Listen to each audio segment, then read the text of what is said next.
Driver को सूचित करें।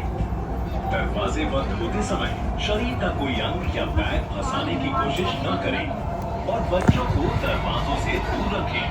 ट्रेन के आने एवं रुकने तक प्लेटफॉर्म पर बनी पीली रेखा से हमेशा पीछे हटकर खड़े हों और एस्केलेटर पर चढ़ते और उतरते समय सावधानी बरतें। अगर आपके साथ यात्रा कर रहा कोई सदस्य ट्रेन में न चढ़ सके तो खुद को खतरे में डालकर उसे जबरदस्ती घुसाने की कोशिश न करें, बल्कि ट्रेन ड्राइवर को सूचित करें और अगले स्टेशन पर मेट्रो स्टाफ की मदद से उन्हें स्टेशन पर मिलकर यात्रा पुनः शुरू करें। जिम्मेदार नागरिक बने, सुरक्षित यात्रा करें। यात्रियों की सुरक्षा दिल्ली मेट्रो की प्राथमिकता।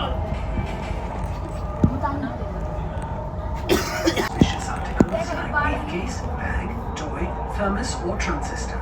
It could be a bomb. Inform the metro security staff at 155 655 or the nearest metro.